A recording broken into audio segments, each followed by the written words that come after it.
this is where I see red lights. I'm actually going to go like it is working. What's going on, Internet? Welcome back to a game that has been on hiatus for a minute because honestly, in-person D&D is just so great. There's no coming back from that. Oh, nice. Very nice. He's the captain now. I was on mute for the greeting. Son of a bitch.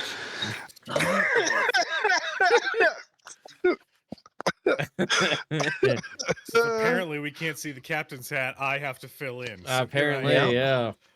Well done. Well done. Oh, man. Yeah. I want you to know I almost got the most fake black mustache and black beard to go with it to do a full Robert cosplay. I like it. It just didn't come together in time. That's all right. It's the thought that counts. Uh, Yeah, so for those of you who saw or and braved that first 37 minutes before it switched over to the much better audio. Yeah. We were lucky enough to, for the first time ever in this campaign's history, get everybody together in the same room and also play D&D. And it's just, man, in-person D&D is just the best. It really is. It really is. I mean, and I'm not saying you can't have good experiences playing D&D online. I do it often, and it's a lot of fun, and we have a good time. But it's just the energy in the room, the being able to feed off of one another and like see body language. It's also like way better as a DM because right now I'm trying to like look at a bunch of heads and boxes to get like a vibe of like how are people feeling about what's going on. And sometimes you wonder like, is there a slight delay on what I said? Or like, did it just not hit? Did it just not register? And then like, oh, okay, it came through. But like in person, you get that minute to minute reaction. You could see things happening. People could do stupid, dumb side conversations at the table in the midst of things happening. And it like, when it's happening online, if you're all talking over each other, it's terrible because it just sounds the worst and it doesn't work. But when it's like people can be like, whisper over here and have a side and like that's okay and that's cool and it's fun and it's just the benefit of being in person. So yeah, I'm gonna cite that as the reason we haven't played since then because it's just that's what I'm gonna say. It's not true, but that's what I'm gonna say. Yeah, it was just too good. So we're back. We wanted to just log on here and get a little something on the books because we know that unfortunately, fortunately, the next back-to-back Wednesdays are both holiday eves where everybody's going to have some form of plans. So playing a game's not really going to be an option. So rather than go for a full 3 weeks without something, at the very least, we wanted to just put something out there, kind of talk about the aftermath of what happened, figure out the party's next steps, and just be able to get together, as a group one last time before we meet again in the new year. So that being said, let's go ahead and get somebody to roll me a percentile. I mean, last time at PAX Unplugged, we learned that the reason Bronson dislikes Red Soot is because she makes the temperature that much warmer around her.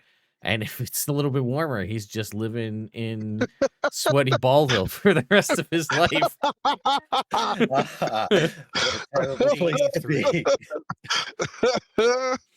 I'm sorry, what'd you say, Cujo? 83. 83 and balmy. Yeah. Balmy. All right, we'll start with you as we always do here, Robert.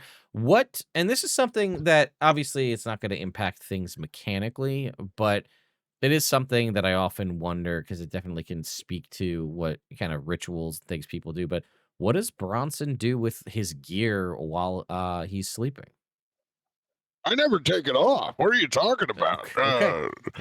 It really seals in the flavor.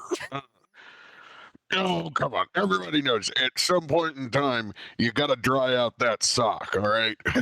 it's a long process. You got to make sure if you just got done handling a dragon turtle like we did, and you've been under the water and God knows gotten aberration juice all over yourself, you got to hang that thing up. You got to let it dry, really air dry out. But you can't be looking forward to doing anything crazy. It's got to be an upcoming weekend to just kind of hang out. I recommend going to a place you don't normally like to go to. Something different off the beaten path, a different inn. So if you really stank the room up, it doesn't linger like that.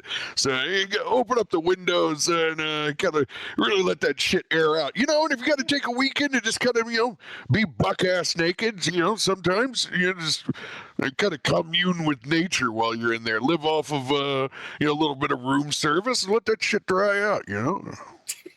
Treat yourself. Wise words from Bronson.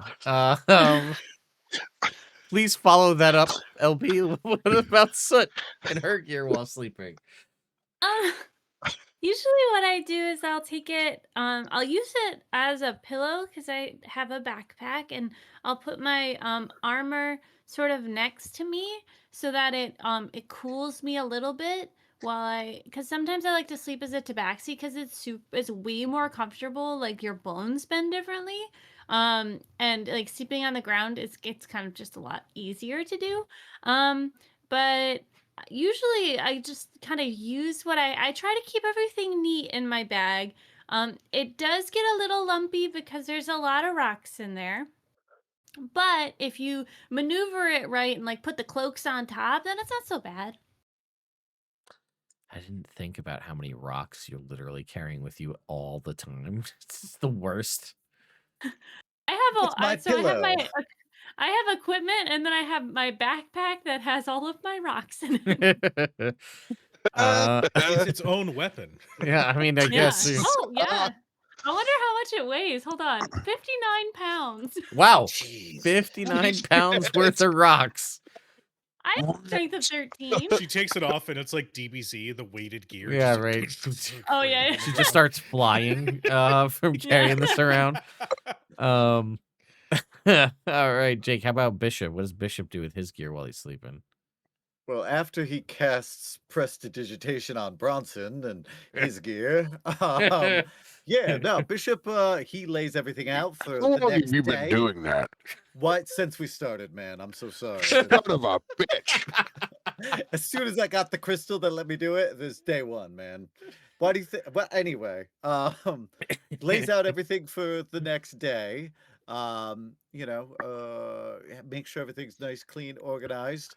Does any repairing that needs to be done on his leather armor is oiled up, ready to go, and yeah, I mean, if there's a place to clean things, he will.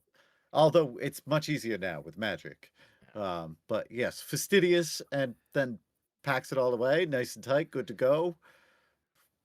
Like a proper, responsible adventurer. I see.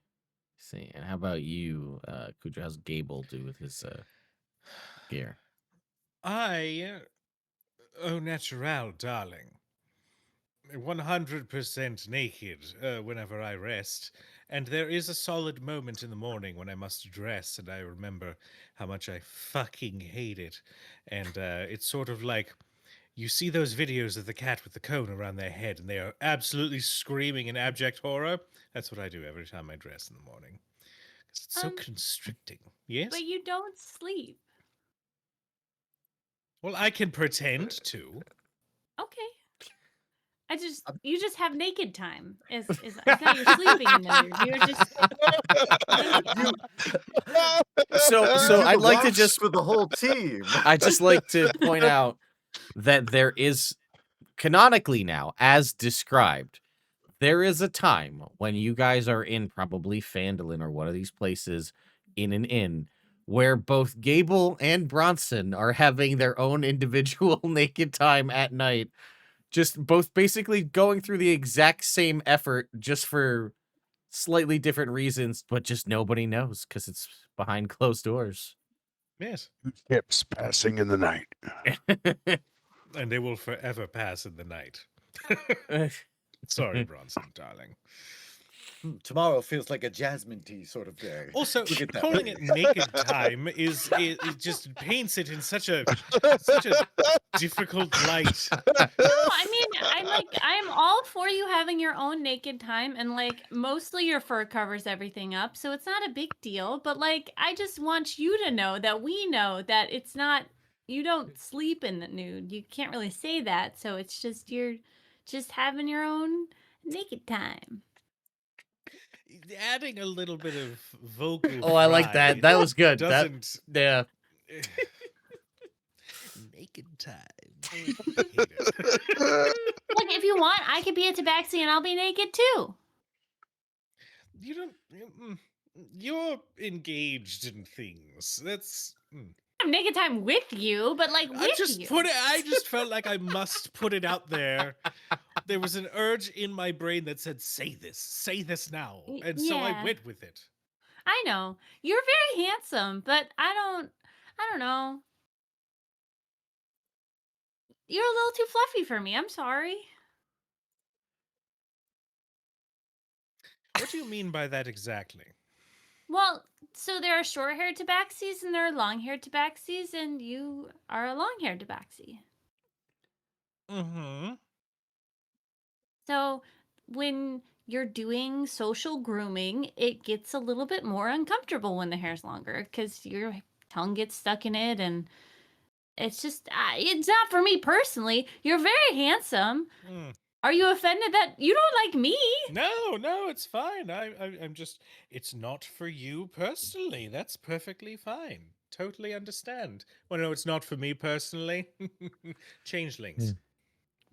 Oh, well, technically I'm not a changeling. I'm a devil.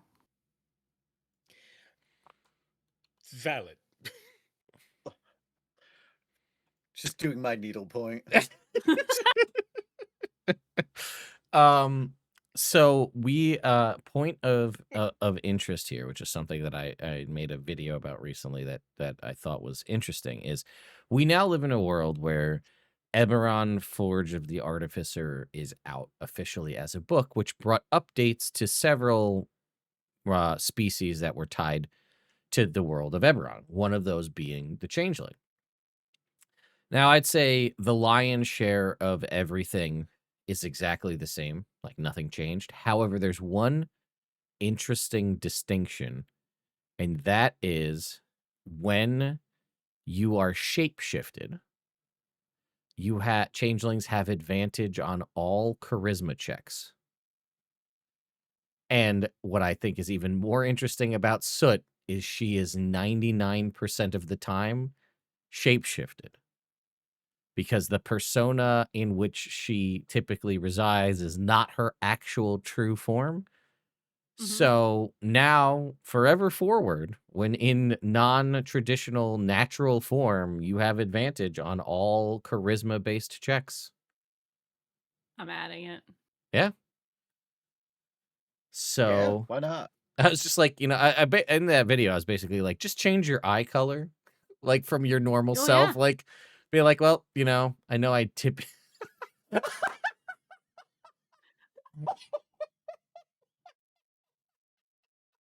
You know, it's very touching on you, honestly.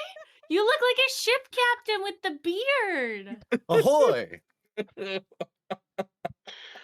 You look like Darling, Robert, did I you, almost did you choked on say popcorn. anything about going to brunch? Crunch. Oh, darling, That is I'd fuck incredible. me.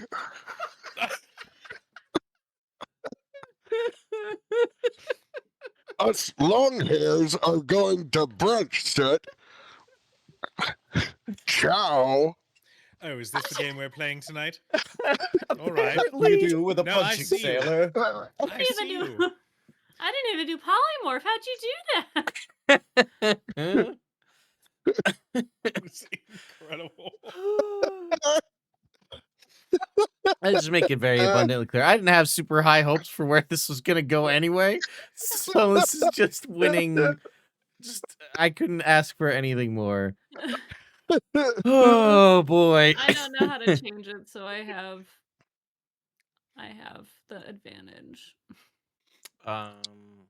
Yeah, I'm not sure if it's just like I could find a way to do that easily enough. Thanks.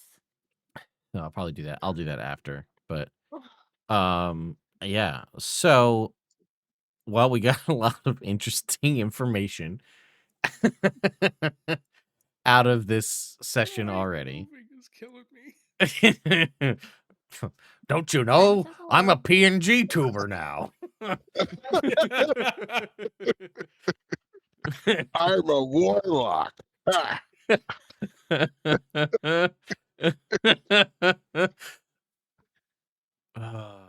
there's not a lot of room for you, buddy. Okay.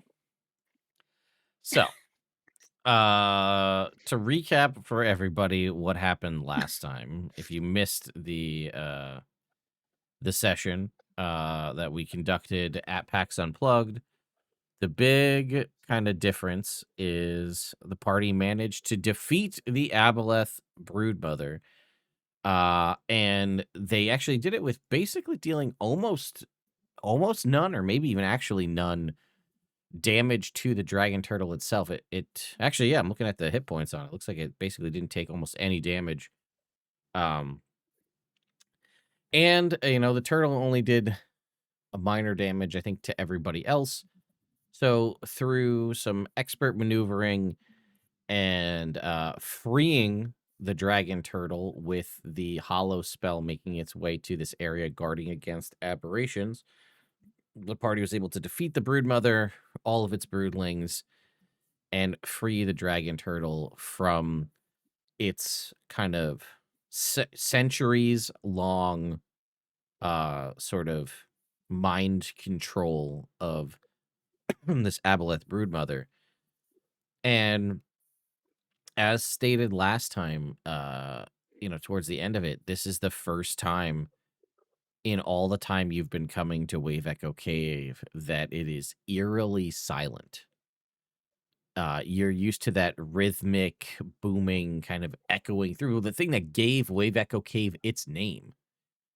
Every minute or so on the routine, and now you're all just here under the surface of this water, just with just kind of, the idle sort of sounds of your own swimming in place here, and this seemingly very confused and now currently free from aboleth control dragon turtle.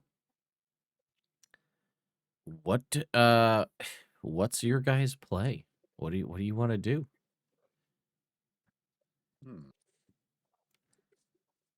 Didn't really think this all the way through here. Oh, did we not? Here. No, wait. I look through the backpack bag of holding, and I pull out a scroll of tongues. Do you want to talk to it? I mean, somebody should, right? Jesus. I mean, I'll do it if you guys want. Sure, go for it. I have a feeling something changed, and now any social situation I'm going to look to you. Weird, huh? I don't know. I'm Weird. pretty good at social situations. You are. If you Yeah. want to do it, you can do it. No. I'll help you with this spell, and I cast tongues. Okay. Okay. So, I can remove that. Hey, We can invite it to brunch. Could. Maybe.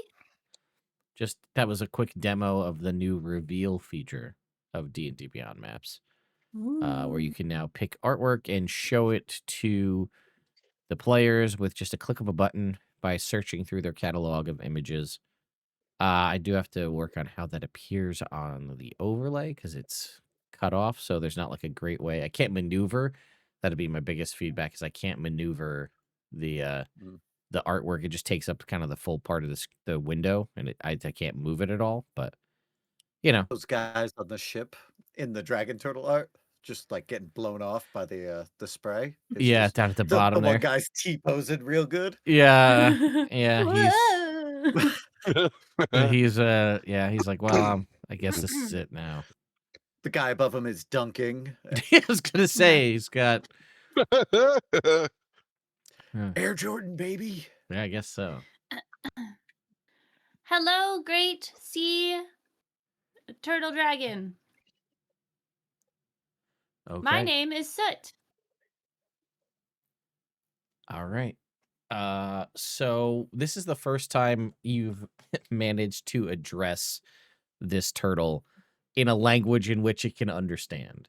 As you previously yelled at it in a language it didn't understand and then tried to give it calming sort of hand motions as you yelled at it Gestures. in another language. Which I'm sure its people don't use. Yes, Hand correct. gestures. Yeah, the general size of a dragon turtle does not dictate hand gestures typically. So, it's kind of been almost sort of just almost in like a stupor state, kind of not really like present in the room, but not really seeing any of you. And then now that you address it in a language that it can understand, you watch as these eyes that were sort of kind of glassy, clouded over, not really focusing on anything, clarify and right onto you. And it squints a little bit and it you see like it open its mouth and like there's a little like bubble that comes out and I think it's pretty easy for you to just be able to tell that it's like it looks like it's trying to speak but nothing's coming out. There are no words leaving this turtle's mouth and you can go ahead and make me I feel like animal handling is a detriment to the dragon turtle, but I'll let you make it anyway. Okay. Or Arcana, I guess, if you prefer one of the two. I'll do Arcana. It's just one more. Okay. Oh, hardware acceleration. Let's go. Oh, Uh-oh. it's going. It sure is. Oh, that's a 5. 12. Yeah. You have bardic inspiration though. Oh, okay. What's that? A D10 now? I believe so. Yeah, I think so.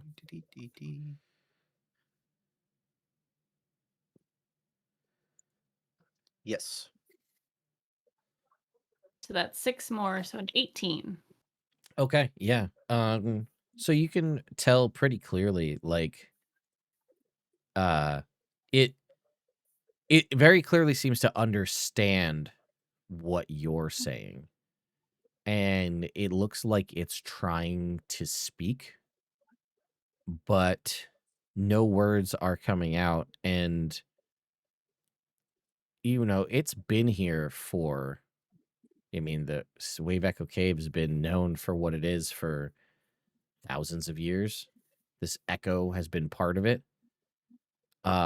So with that 18, you're not sure it even knows how to speak as it hasn't had the need to use vocal cords or anything in its entire time here being mind controlled by this aboleth.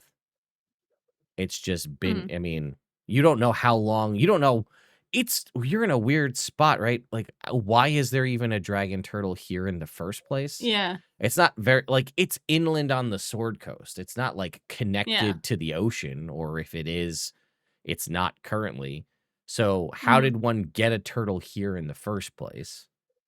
And then it's been here under this aboleth's control this whole time. It may not even know how to, like, in theory, form words because of the fact that it's just been here doing nothing but banging a drum, essentially. Yeah. Okay. It's okay. You've been here for a really, really long time, and that thing that you ate, was controlling you by your mind. And I don't know how you got here, but we would like to help take you somewhere where you can be safe. If you want to stay here for a while, we can come back, or we can try to take you somewhere else if you want. Can you nod your head yes or no? Maybe? Why don't you go ahead and give me a persuasion check, now newly minted at advantage Newly minted. in this way. 21. Okay. Yeah, so it obviously, again, it by the nature of the way the spell works, it very clearly understands what you're saying, even if it doesn't have the maybe the cognitive comprehension to express it in words. And you did hit it with a couple of different scenarios and then follow it up with a yes or no. So Yes, I understand. so it does like the dog quizzical head turn as it's trying to Okay. make comprehension of what you're saying. Sorry, I'm sorry. Do you What are your Do you thoughts on want to this? Yes or no? Yeah. Do you want to stay here for a while? Look around, figure things out, and we can come back. Uh, yeah, I'm gonna say that as you kind of illustrate this, it starts to nod its head, and as it does, you watch as it's sort of like begins to really maybe even take in the surroundings around it, Yeah. kind of for the first time, seeing really what's present here in this room. And there is like a large, like almost sigh of relief, and it kind of vents out like steam, out of its nostrils as it kind of is thinking this through. And as it does, you see that coming after a little while, kind of exuding from it, is some of that sort of aboleth jelly that it consumed, and it sort of floats through the water, and it kind of is just permeating the area. And as it makes its way over towards you, Soot, your mind is linked to this turtle as it Ooh. has eaten this aboleth broodmother. And while it had taken a large portion of it, it's got some of its capabilities.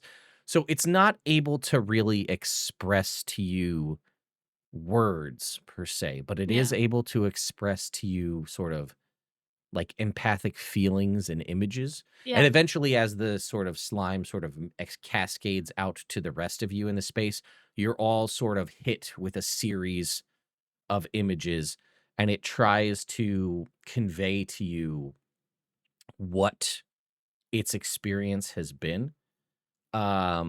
There is darkness, and there is, whispers and things that don't make any sense to it. And somehow you can even tell, even though you're very much seeing this from the perspective of being inside the egg, and you could tell that you're in water somewhere, and there's some sort of eruption and shaking and violence, and then you're kind of tumbling, and eventually you'll make your way out. You'll get the image of it kind of emerging from the eggshell in pretty much this area that you see right now, and a much less tentacly aboleth is there and is just kind of reaching out and sort of like on the kind of the forehead, Mhm. and then there's just a series of flashing of different images that just are all jumbled together and don't make sense, of different weird alien places and locations that seemingly have no connection that you guys can posit or this dragon turtle can. And then it's this aboleth kind of teaching the turtle to, again, just kind of continually, rhythmically slap against the wall here. And then you watch as it like starts off very kind of minutely when it's very little. And then as it kind of grows over time, just have it do that. And like, there's no like, it's not a, I mean, you're trying to understand an aboleth from its perspective, but it wasn't like a Yeah. malicious thing. Like, it Yeah. wasn't like, you're going to do this and that's all it is. It was just basically, this is all it's known. Its whole life is to just do this. And it doesn't know any better. And it just kind of, you just get kind of images throughout the ages of different things that, the water will sort of shift, and maybe sometimes it's a little more brackish and there's more sort of plants or animals moving through the area. And then the brood mother continues to grow. The turtle continues to grow. The echo gets to be louder and louder. And it just continues like that until you all arrive. Well, first it kind of like you see it kind of look and not see you two as a as an alligator swim over like before, and then you guys Mhm. come back now, and then the sort of mental sort of everything's kind of been in like a sepia tone, we'll say, and then it kind of like shifts once you guys got the hollow in this region and sort of broke it free. And now the images and the sort of feelings that it's imparting to you is uncertainty, not loss in that it's lost something, but loss in that it has a loss for what to do. It's known one Yeah. thing its whole life, and that's gone now. So it has its own free will to do what it will, but it doesn't know what to do with that. Yeah. Um, it imparts to you, there are um a couple of locations that it will kind of like you'll get the images of in the area where it is kind of sealed away behind some like smaller offset tunnels that are sort of blocked off that you wouldn't be able to see without actually getting up to them, where there are clutches of other eggs for the aboleth that are here. And then it will also kind of cut you to an image of a very sort of small like series of like treasure slash hoard things that the aboleth kept. So you'll be given the sort of position of all of those things here in the space. Uh, and then it kind of just imparts to all of you this sort of like general feeling of now what? It's comfortable. This is the only place it's ever known. It doesn't know anything Yeah. different, and it doesn't know what else to do. Yeah. So it's not looking necessarily for an answer from all of you, but it hasn't seen outside this room. Yeah. And I mean, you can see the size of it compared to, you know, what you've heard of from other dragon turtles of lore and of history. And this is very much like a goldfish grows to the size of the tank that it's kept in. So this is a Yeah. much smaller turtle than it probably would have been were it to have been in the wild. Um, but yeah, it doesn't know any different. So Oh, you poor thing. Can I give you a hug? I mean, in like the saddest way, it doesn't even know what a hug is. I know. Can I hug him? Yeah, you can go ahead and give it a Just hug. go up to his nose and I'm like between his nostrils doing this. Uh, You poor Um, thing. there's definitely it's so odd for probably all of you to feel this because there's like a warming feeling sensation here, but it's also alien to it. Like it doesn't Mhm. understand the concept of affection or Yeah. praise. It's been a very cold and emotionless relationship it had with this aboleth. Yeah. It's experiencing any other free will, affection, inquisitiveness. All of these things are experiences it's never had before. Yeah. You see, like, you can't see in the water, but Sid is clearly crying in this. Um, You don't forget you all have well, emo ink makeup on from the yeah. Oh, aboleth, that's so true. Yeah. It's just it's the opposite though, so it's all black and it's just running like clear. clear. um, I okay, well, I don't there aren't any others like you in here. Um, I don't know where you came from. I don't know where other dragon turtles are. Do you guys know? No, no. I'm also thinking about the entrance to the cave maybe not being big enough. Mm. Well, And we then can the make it work if we need to. We can see if he's okay with the polymorph, and then go in someplace quickly. But there are options. Is and I mean, if he's been here this whole time, like, can you reintroduce him to the wild at this point? well, he's a sentient being, so I think that he I could just learn. He could learn. I think it would be good to learn before he Yeah. leaves. That's all. Hmm. We'd have to figure out a way to teach him. I mean, we could get more scrolls, or we could try to find somebody who knows more about dragon turtles, and they could come help, like a conservationist sort of person. Sure. Um, Bronson, you grew up on the coast. Are there any dragon turtles out in the water? Unfortunately, not ones that sailors usually live to talk about. Unfortunately, Yeah, and he might be pretty small for his, you know, age, but he's also doesn't know a lot. I think we need to connect him to one of the primal gods. Really? They're going to need guidance that we can't simply provide. And we've done our part in giving this creature its free will again. Mm-hmm. I believe it's going to take a level of divine healing for it to understand its place in this world. Yeah, I think We've that's a great idea. definitely done our part, though. So maybe they'll.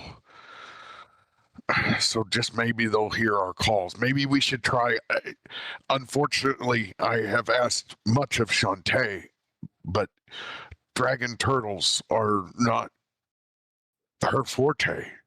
But Yeah, we can still try to commune with someone and a list of primal deities that may be able to reach out.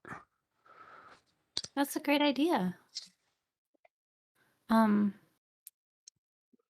okay.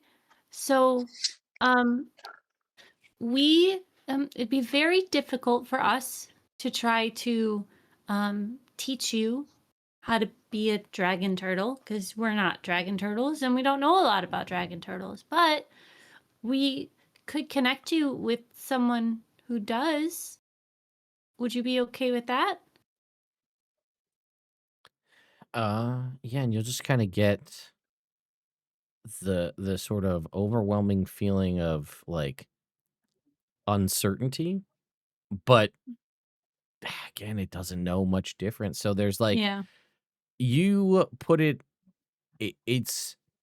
it's also like great because you guys have a more grounded sense of reality in the lives that you've lived in. So like it doesn't even really seem to have like necessarily animosity towards The aboleth, like, it knows that it was forcing it to do a task over and over and over again with seemingly no that it could comprehend purpose.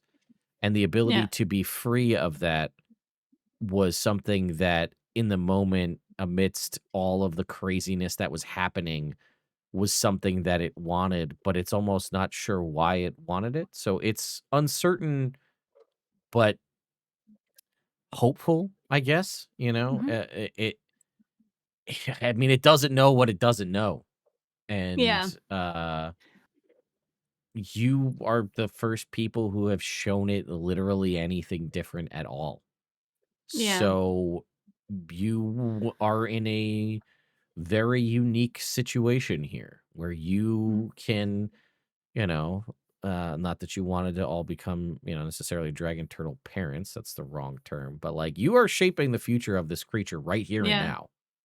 Yeah. So you have the Okay. capability to do with that what you will. Mhm. Its initial, impressions of the world are going to be dictated by the four of you.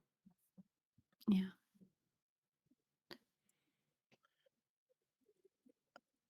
I wonder if we could do some sort of magic ritual, maybe because Clarence communicates telepathically, eh, normally just with me, but I wonder if we might be able to use that conduit of magic with the hollowed area to give it something it's more comfortable to be able to communicate with. We can't stay here, obviously, and shepherd this thing into its slow, patient understanding of knowledge, but perhaps we could Might find a have. way to I might mess with the have. magic. I might have one idea, but it will. I believe. I don't know how it will work because it's not. It's not mine to give. I would need to attempt to commune with the actual patron Hmm. to see if this is something that can be done. Because I don't feel right offering something if I don't know that it will actually bond. Mm. I don't know if your patron is the right one to bond with him.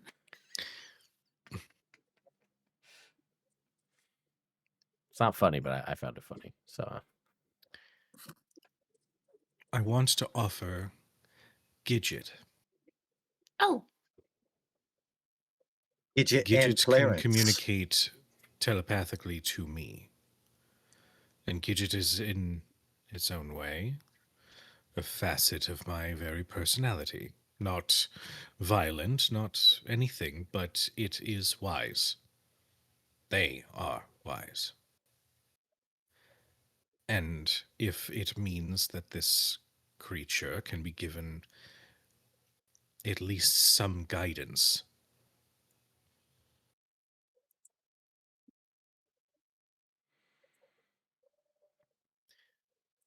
then perhaps that is something that I might be able to arrange. But I don't know. I will have to, once again, attempt to break through whatever mental barrier the other one has around my patron. And Fair. that is another matter entirely. A matter which I might need all of your help. But that's a future state problem. Okay. I think this is a good idea. I think between Gidget and Clarence, we would be able to have a well-rounded group of introduction to a slow rollout, let's say, of the concepts of the world. You hear, "Oh, so you're just gonna get rid of me? What a surprise." No, I'm putting you in a very important mission here. No, it's cool. You just find the first spot you can let go of me at. It's You've whatever. been with me for literal months since I've been able to. This is important. Yeah, and Look you at this fed me guy. chocolate one time. What the fuck is up with that? That wasn't even you. I would like to summon Gidget. Okay. So yeah, you're able to summon Gidget. Also, I mean, for what it's worth, Soot also has Ember as another sort of extension of something that also has the means of kind of external communication. What is you guys can summon all these creatures that you can communicate with telepathically. What's the goal here? I want to see if Gidget the Familiar, Mm-hmm. who can communicate telepathically with me, Mm. can instead bond with this dragon turtle to Yes. offer guidance, to offer a presence that can help it learn and grow and be guided Oh, forward. I see. Okay, so like if Like attaching a familiar to him. I Yes. see. Right. So Obviously, Ted, we want the horse and the bird to teach the dragon turtle. no, Yeah. that's The I world. just Technically, if I may, technically Gidget is whatever form Correct. I need them to be. Yeah. So it's not Yes, exactly correct. always a fucking. I mean, technically, it's the same with Clarence. Clarence could be an octopus if you really want, Damn you, Robert! I hate you But he'll so just be a much. seahorse. I mean, if we want, I have never used my familiar. Like I have. Oh yeah, that's true. Yeah. So if we want a blank slate as opposed to sassy Gidget What- teaching this dragon Oh, I turtle. was gonna say you also have the closet too. Oh, We- true. Yeah. I don't know if I want that.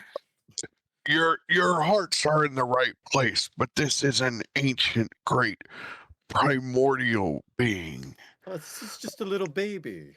It is not a baby. It is a nuclear bomb that doesn't know how to feel yet. It's exactly. So we need to teach it gently.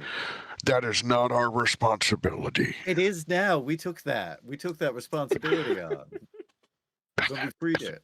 This is far outside of our scope. Well, that's why I'm saying I think Clarence and Gidget and Familiar B would be great options for this. Can I I just think we just play that scene out for a moment? It's I mean, I know we said it doesn't have to be, but literally an amorphous, non-existent familiar, chubby raven, and a horse are just like, what a montage of training that is for this creature that could kill literal hundreds of people with its accidental steam breath weapon, is being like shepherded around in some weird ass homeward bound nonsense by your familiars. Exactly. I think it's a great side quest. Bronson in his head looks at this conglomeration. This is the dumbest manger I've ever seen before. I think it's a good idea to try and contact. I don't know what gods have not dominion, but I guess dragon turtles fall under their realm, sort of.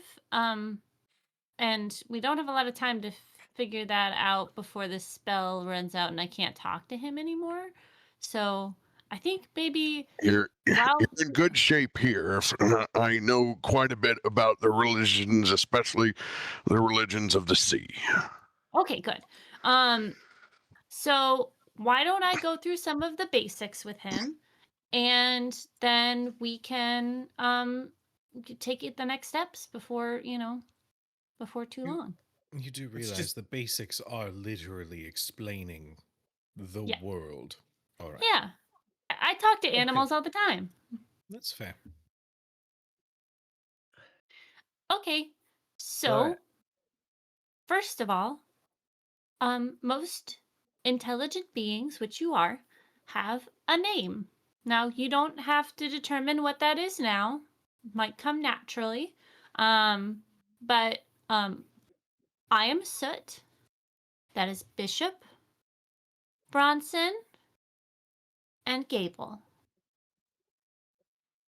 There's a general understanding, sort of knowledge, and taking in this information. Let's safety. Your breath, your steam is very cool, very hot. So it can hurt things like us, which is good if something is attacking you, bad if they're friends. And we are your friends. Does that make sense? Oh, you're gonna get a general Okay. yes, it's all understood so far. Okay. Do you know how to catch food and eat?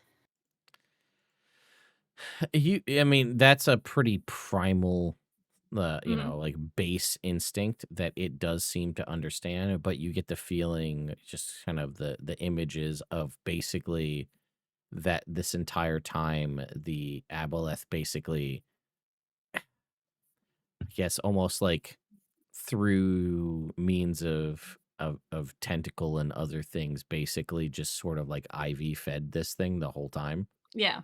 Yeah. But it does understand the concept of, eating and gathering food for Okay. itself. Okay. Well, now that we know that, why don't you go for a little swim? Stretch your legs out a little bit. You've been in one spot for a long time. You got all the cave to explore. Why don't you just do a little circle, go fast, and then come back when you're done? Don't be too long though, because I can't talk to you for that long. All right. Yeah, it's just it is a sponge at the moment to Yeah. just absorb whatever information you're going to give to it. So it just sort of, you guys, it just takes off and just starts swimming in a circle. I am going to begin my preparations to cast Temple of the Gods. Ooh, okay. Ooh, what's Okay. that? Yeah, so it's going to take an hour to get this all set up, but I'm assuming that we have enough space in this side since the dragon turtle's able to take a swim in here. 120 feet on each side, a massive holy symbol on top. A temple will arise of the whatever god pantheon or philosophy is represented by knowing its holy symbol. And I am going to conjure a temple of Socialus, the Dolphin Prince. Okay. Ooh. Interesting. I was like, the only one I can think of is Umberly, and we do not want her. We do not want her here. That's We what don't. I thought of too. I was like, the bitch queen. The bitch queen? Yeah, I bitch don't think that's who queen. you want here. Probably not the one I would have gone with. If I had to just, take a God, we send this dragon turtle down a dark path. I Yeah. was gonna say, you guys come back and it turns out there's no more Luskin. Oh no. There's just a hole where the cave used to be, rocks everywhere. Yeah, it just Godzilla's its way out the back here, and Yeah. just now Yeah. you're dealing with the outfall of that. We're dropping this dragon turtle off at Professor X's mansion, okay? This is I see. All right. Why don't you, so without, I have some things that I will get to on, so love it. We're going to definitely play this part out, but why don't you describe to us, this is a spell you've never cast before.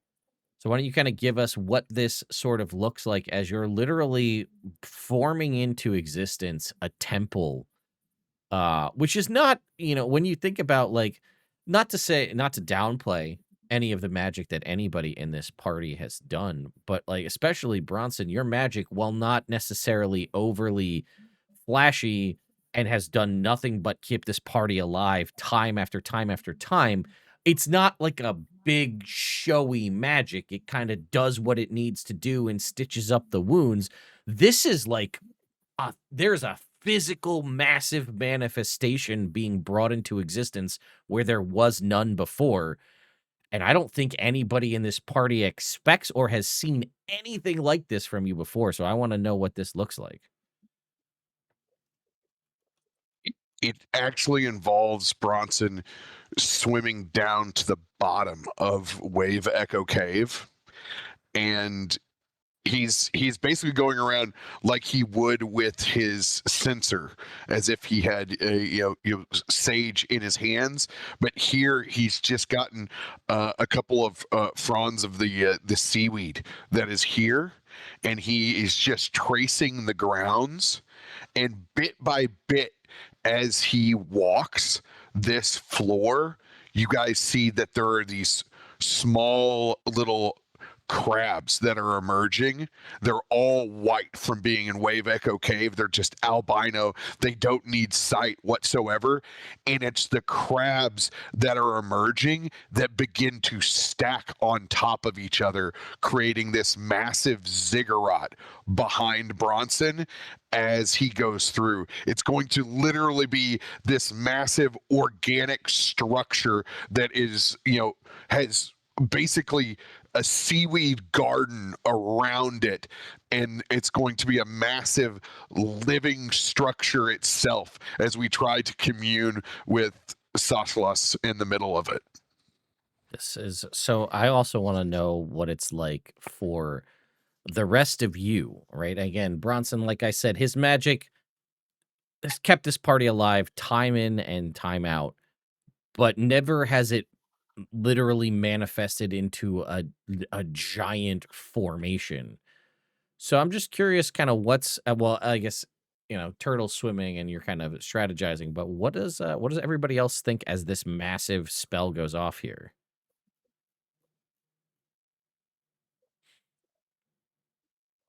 I think you Bronson's strong, powerful, and connected, right? I mean, the things he's done, just the favor directly granted by Shantae time and time again has always been, evident. But to just see the pure channeling of magic, I think is it's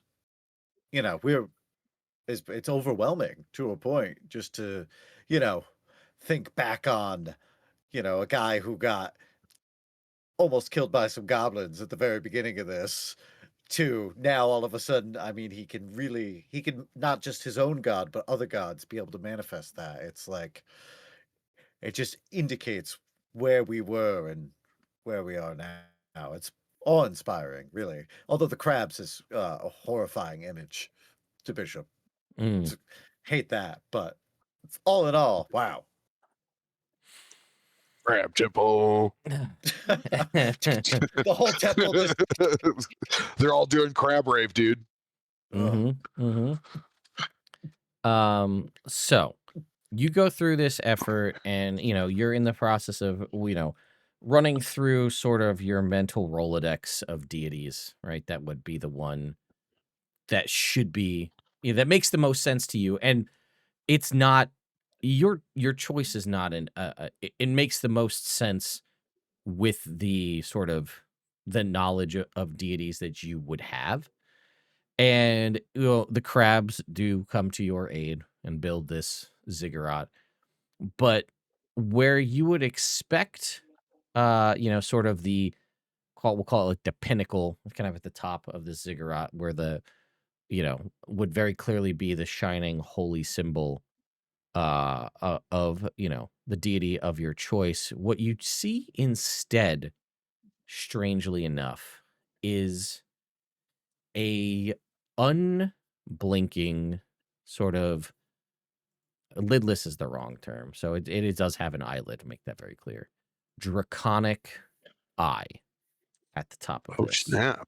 And I would love if you could make a religion check for me. The old dragon stink eye.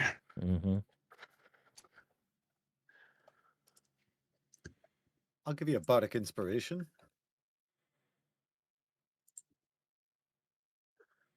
All right. Here we go.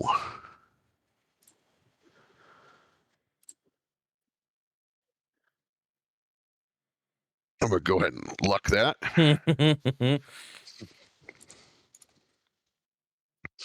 No! Natural one. Okay. It's fine. It's my game. You're not locked into your one. You got the 16.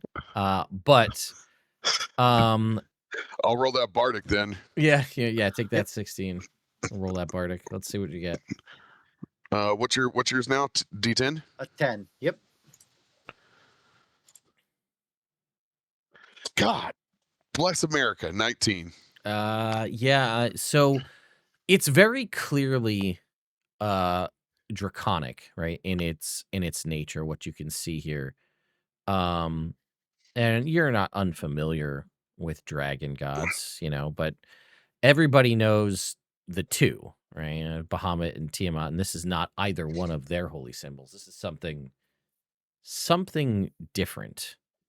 It is sort of a pale, like the upper and lower lid of the eye are very pale, sort of grayish white, and this sort of eye, like iris behind it, is almost like a milky white, and the sort of pupil slit is sort of faded, not as in that it's blind, but just there's very clearly like an age to this eye here.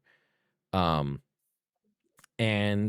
it seems that you cast the spell correctly. You didn't do anything wrong, but you were looking to go in one direction, and it seems that for whatever reason, this particular deity sort of kind of stepped in and said,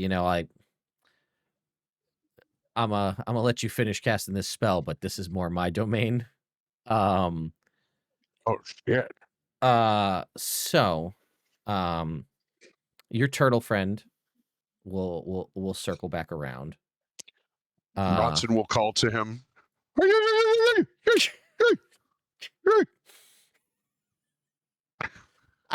You never bird. you never expect the turtle man. You know what I mean?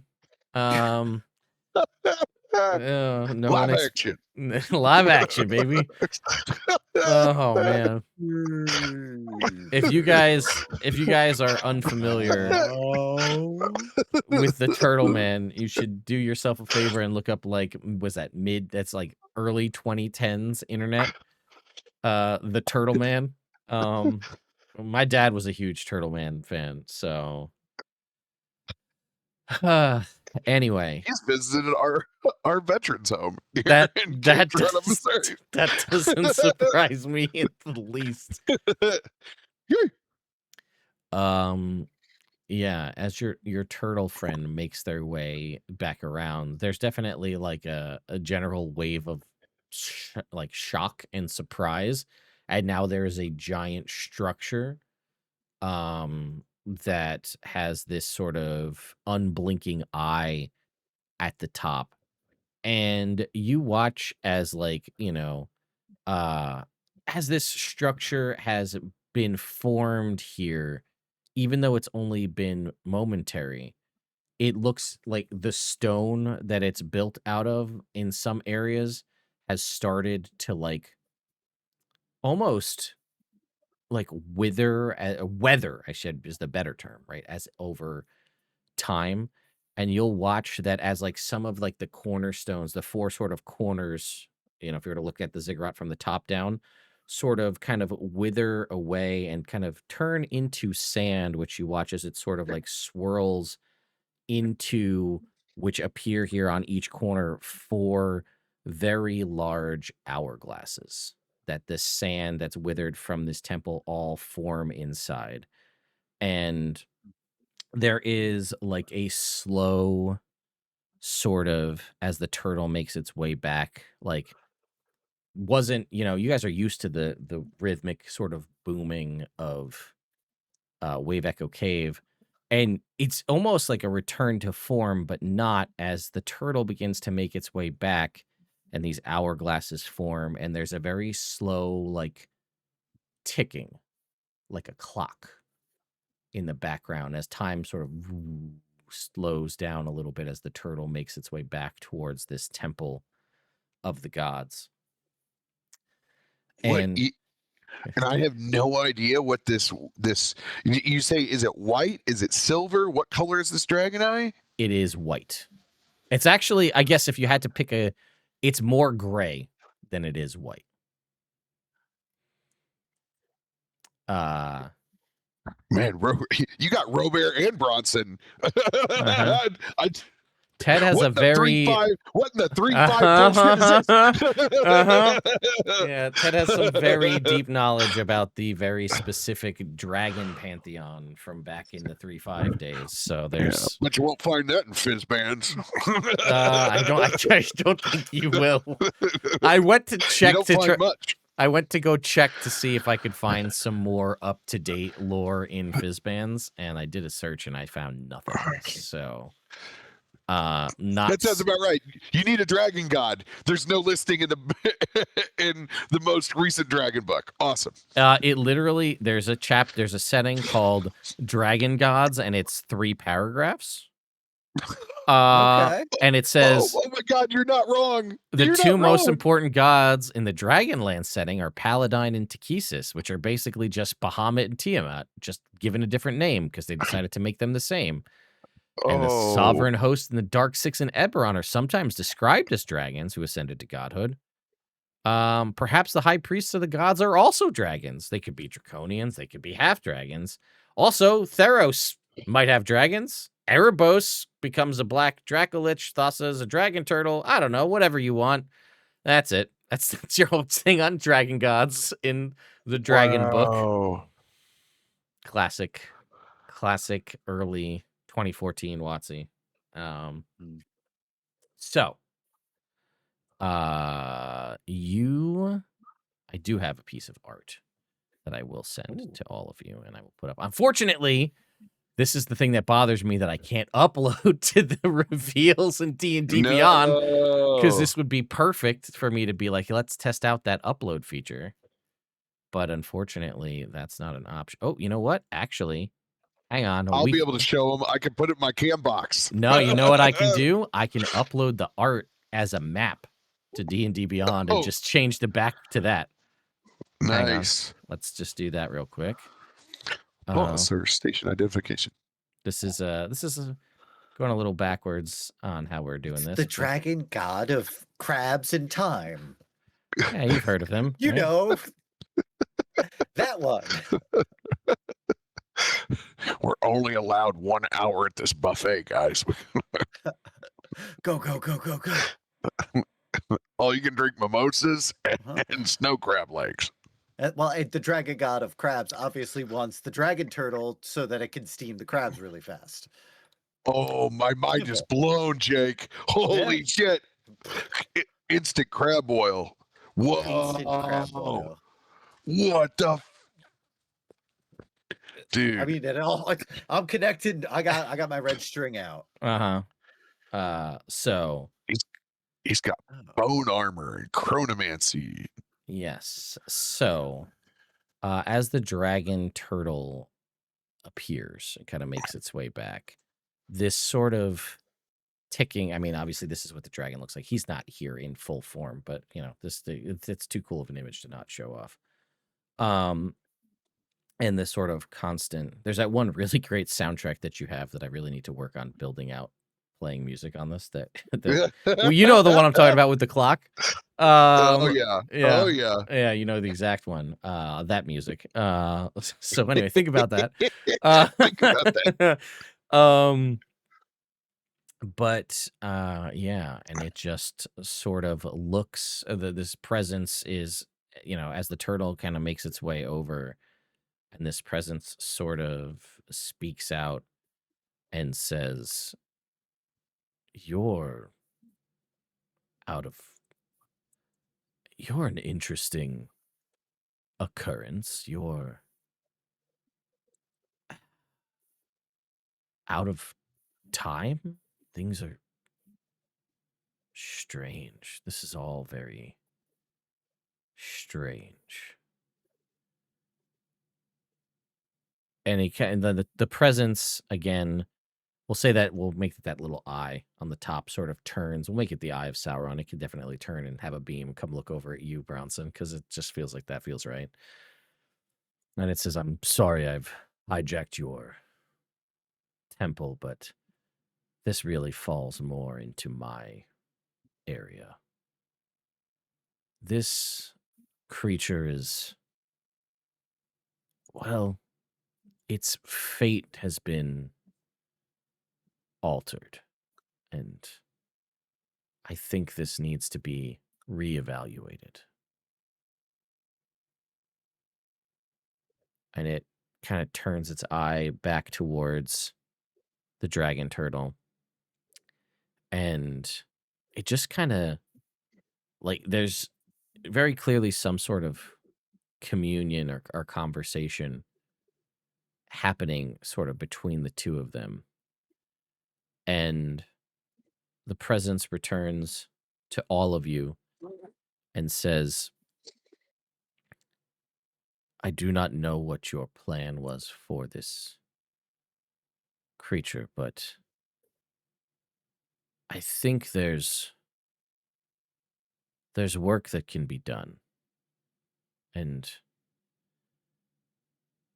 I would like to take this one with me and see what can be done about reintegrating it.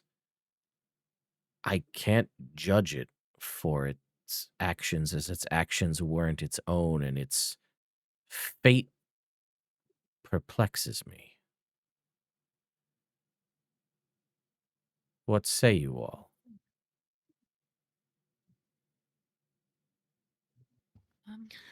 Well, with all due respect, creepy voice, might we understand the name that you have given yourself? And yeah, then I say with that, you'll flash to this image that we very clearly have on screen, which is this ancient, older than ancient dragon. He's clearly, that is not bone armor, that is decay. His ribs are showing through his skin. He's not rotting though. His scales aren't, he's not necessarily falling into the aspects of necrotic or metallic. Oh boy, we're getting some crazy feedback from you, Robert. Yeah, what's that? There we go. He has a beard.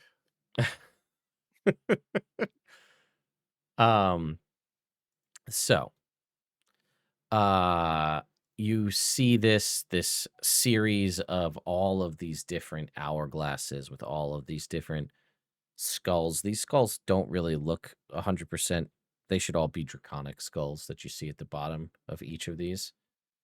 And he will kind of look to all of you and tell you that his name is Chronepsis. He is the draconic god of fate, death, judgment, and time. Jeez.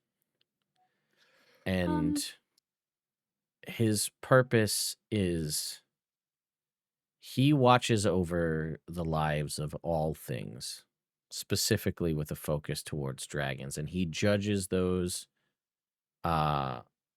for what has happened during their lifetime, and then ultimately sort of determines what their fate is.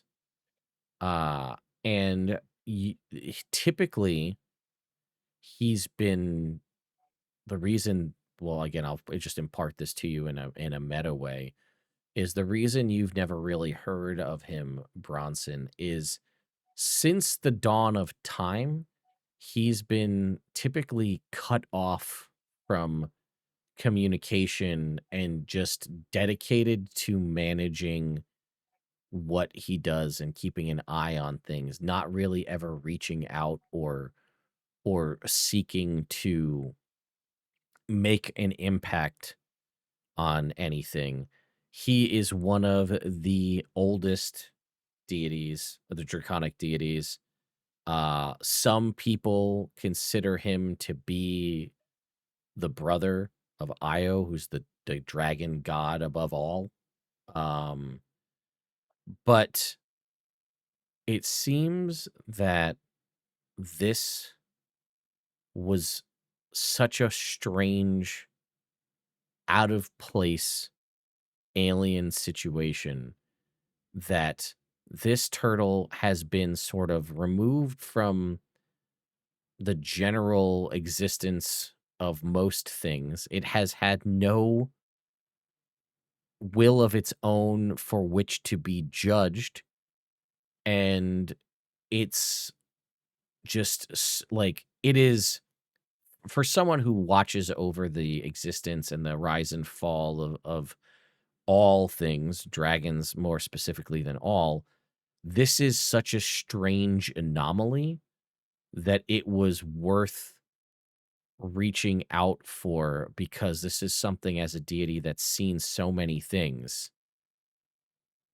It's rare that you're surprised by anything and anything catches you off guard or seemingly is out of place. And for what it's worth, it seems this whatever this aboleth broodmother was doing sort of shielded this dragon turtle from kind of external eyes so it could do whatever the aboleth wanted it to do.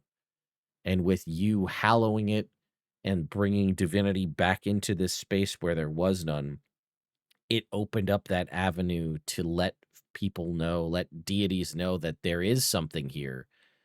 And it's just so bizarre of a situation that a deity that typically would never communicate or reach out to mortals in almost any way found that this is the time to do so.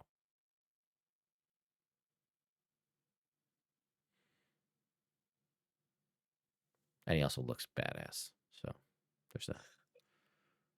Of course.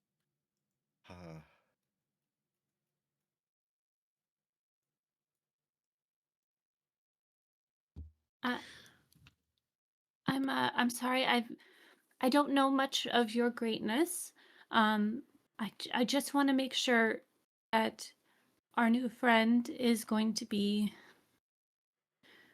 set down a path of good and taken care of, because he doesn't know anything and he's a baby, a very big baby, but he needs good guidance and to be taken care of.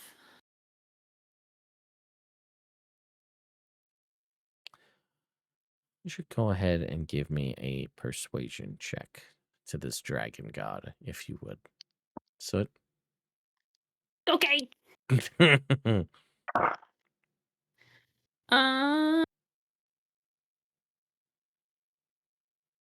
16. I'll use a luck point for that and a bardic inspiration. Sure. Oh, I have heroic inspiration, so why don't I just use We'll that? just start there. That's way better. Way. 24. Okay. There's definitely like a quizzical sort of look on this dragon god's face and almost a laugh. And as he says, I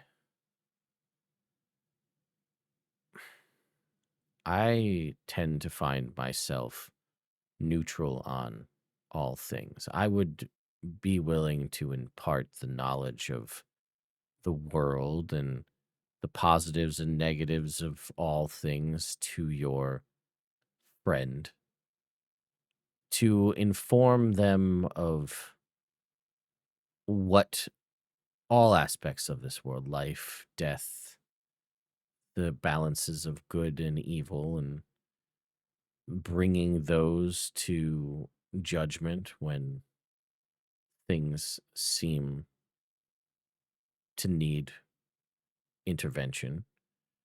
But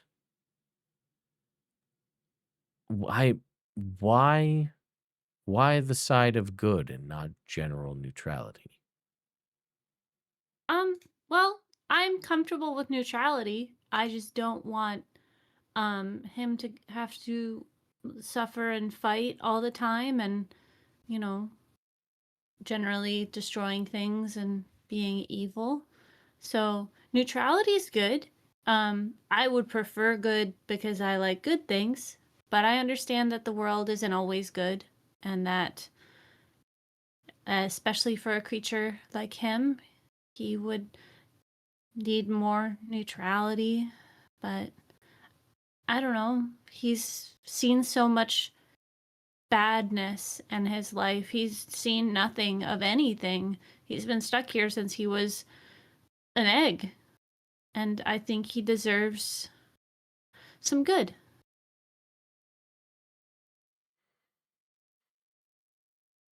Would anybody else like to chime in anything more aside from Soot's comments here?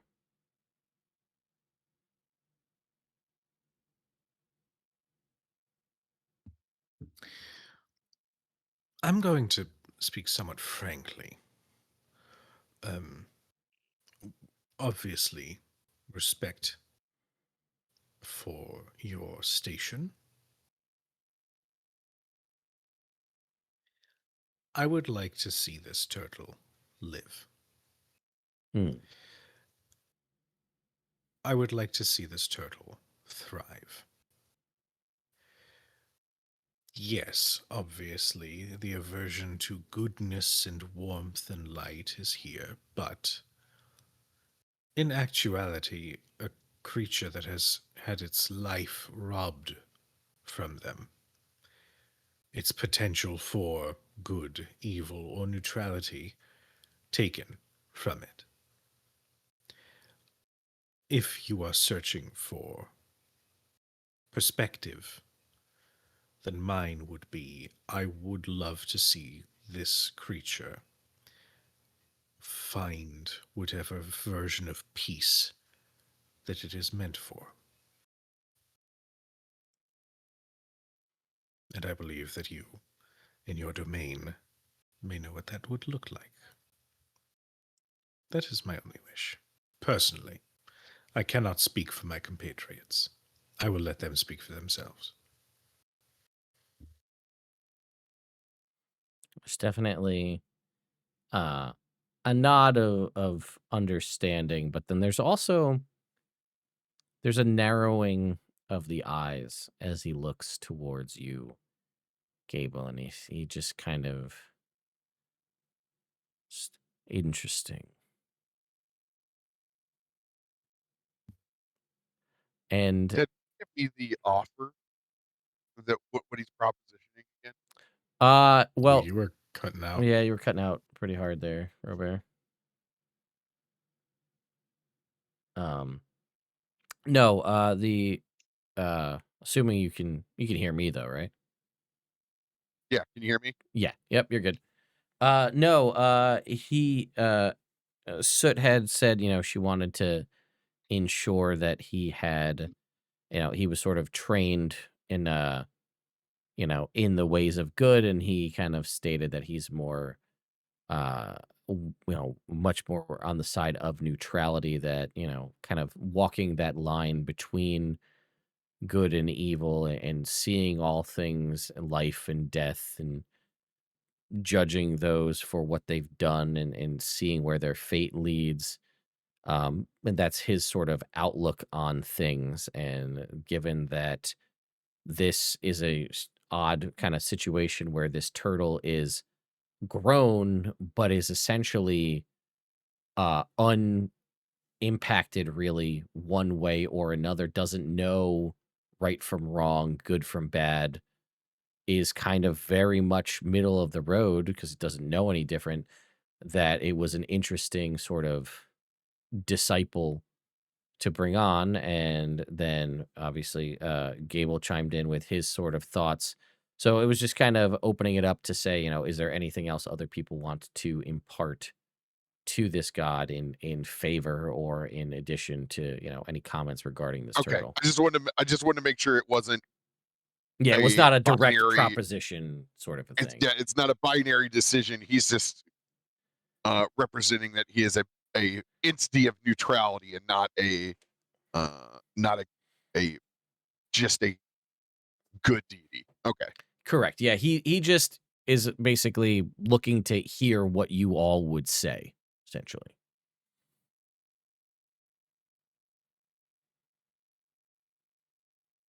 It is not for us to decide what path that this dragon turtle walks.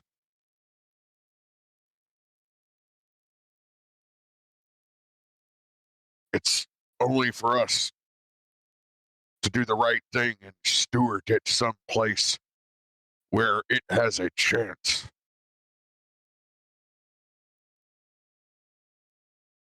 You reaching out after this abomination of an aboleth is taking control of such an ancient and great creature.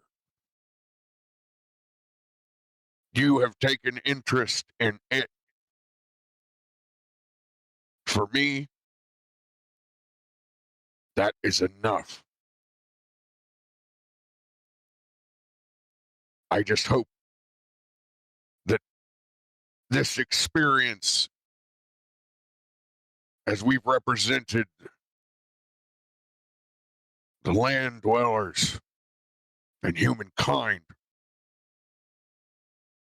that there are good people outside of the sea. And I believe that is all we can hope for.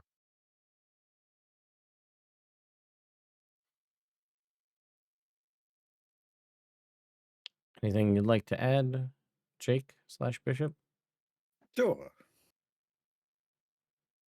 Great Lord, your infinite patience and wisdom guiding forth this creature,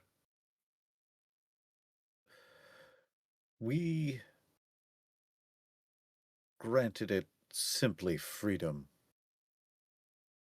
and your interest to guide it further is well beyond our ability to even comprehend.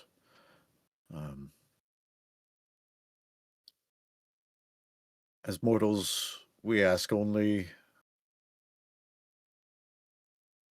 that which you have already offered to provide, which is gentleness and patience. So, far be it from me to request anything further from you. We are honored merely by your presence and your vast knowledge, taking this noble beast, this noble creature, forward in whichever way you see best. He sort of takes in all of the words that you all provide and kind of issues sort of, I guess, as close as a reassurance as he can, given his station, that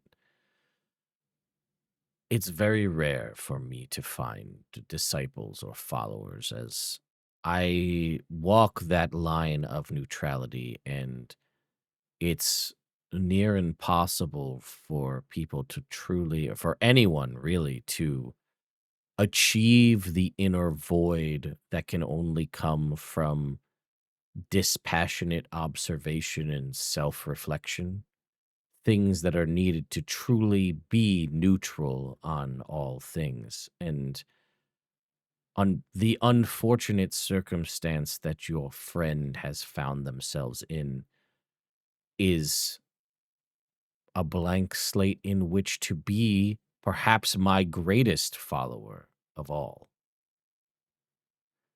And I would love the opportunity to train someone in my ways to prevent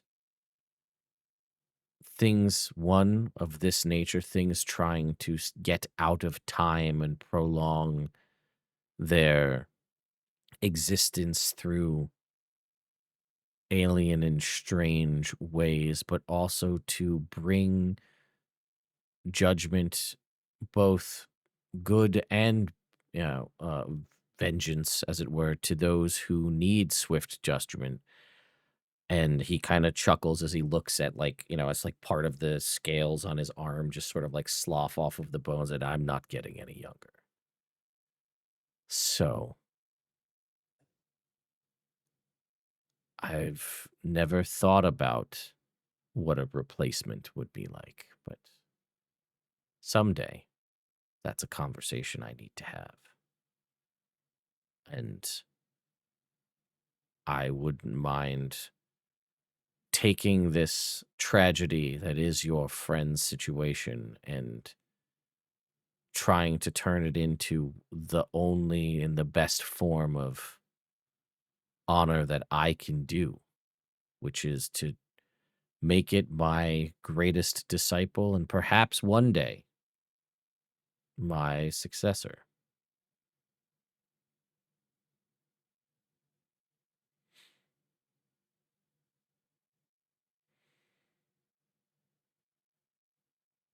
Good talk.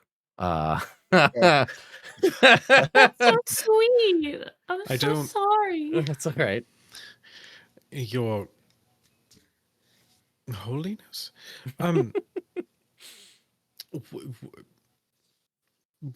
What response did you expect with saying something so beautiful? I don't really talk to people very often. Well, you should. You sound delightful.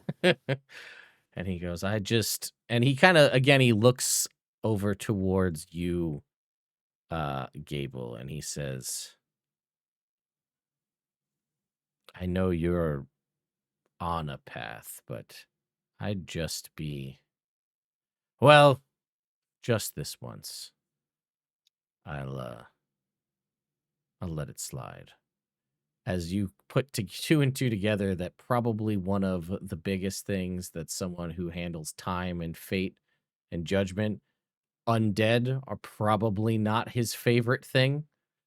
Not by choice, darling.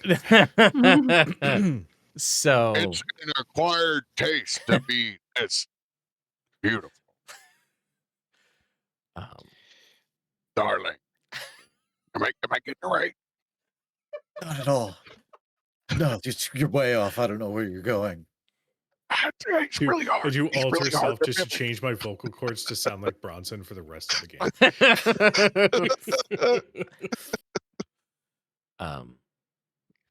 And yeah, he kind of like looks around, and again, it's a very Spartan sort of setup that he has in his domain, which is just, again, hourglass, like the Matrix, just hourglasses as far as you can see with skulls in front of them. And he's like, I don't really entertain very often, so.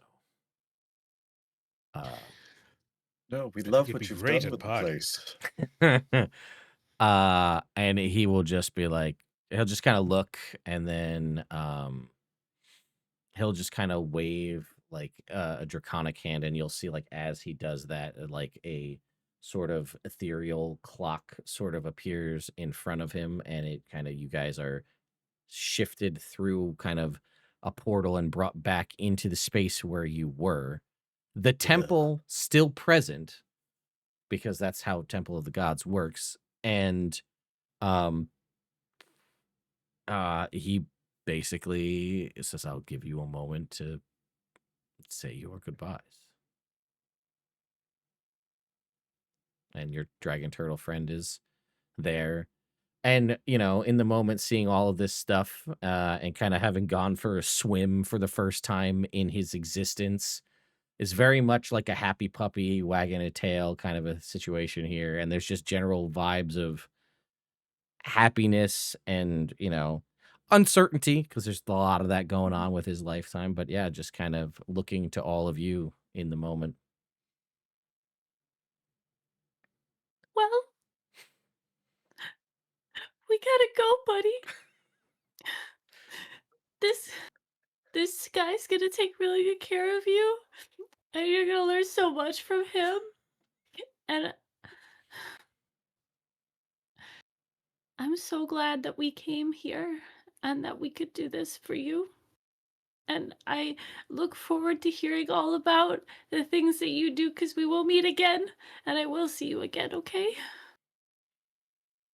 And because I really just got to drive this home to make it that much worse. There's like confusion, and then like like happiness, but also like, what do you mean? Yeah. I don't know what you Yeah. mean. You gotta get out of here. Go. Oh, you know more. Come on, get. No, yeah. I will finish off with a ritual cast of ceremony because nothing needs a D4 more for their journeys than an ancient dragon turtle. Yeah. But I'm gonna give that I'm gonna place my hand up on the shell and kind of give it a knock. You'll always be Thumper to me. Aw. Yeah, I mean, that's the closest thing to a name he's ever had at the moment, so. Don't come a knocking. Wave a go cave and a rocket. Go find that big world out there, Thumper. And then I will go over and put a hand on Shoot's shoulder. We did good, kid. I miss him so much. I don't think that's the last we'll see a Thumper. Right. I'm gonna lean over to Gable and be like, I thought Gidget and Clarence would have done a fine job, but then I'll swim up to Thumper and I'll give him a pat and be like, hey, you're gonna be good, kid. You can't understand me, you stupid big silly turtle. You could be okay. I didn't think I'd get like this. Okay, goodbye. Then I swim away. All right. I will swim up to the dragon turtle. Mhm. Just sort of look in his eyes. You'll be all right. And I just sort of reach out and just place a hand right on his little snoot. You don't need any good emotional goodbye from me. We'll see each other one day, I'm sure. And I will float back, fighting off the curiosity about those hourglasses. But it's not my place. I'll leave that for another time. Yeah. And you can make me a retroactive perception check real quick. You were there. Sure. There was an infinite number, but what are the chances, you know?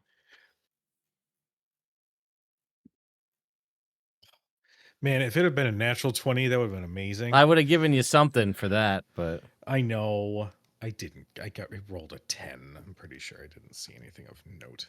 And like a fool, I clicked away from my character sheets. Give me 2 seconds.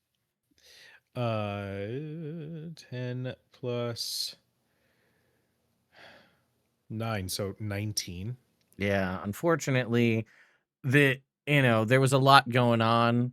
Your desire to be like, oh man, there's some I could probably get something pretty good out of this, but just didn't have, unfortunately, the time to see anything of interest, as Thumper will swim over towards the temple and you'll see a sort of well on the ground beneath him of a large circular kind of ethereal white clock will sort of appear underneath him as the clock tick, tick, tick, and then he will disappear as the temple remains. And as he leaves, there is something left in his place, which is a hero's feast for all of you. That is in a bubble, so none of the food gets ruined by the fact that you're underwater. However, it is only, there are things here. There are things like Squeeze-Its, Sobe. There are only food and snacks that don't exist anymore because they've been discontinued.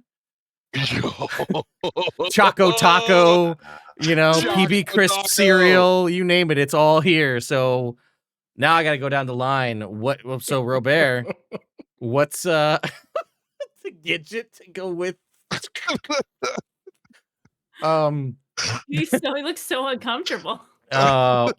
What's Bronson's or Robert's like discontinued snack? This could be like a couple years ago, it could have been the snack wrap, right? But like discontinued food that doesn't exist anymore that you want to have at this Heroes Feast.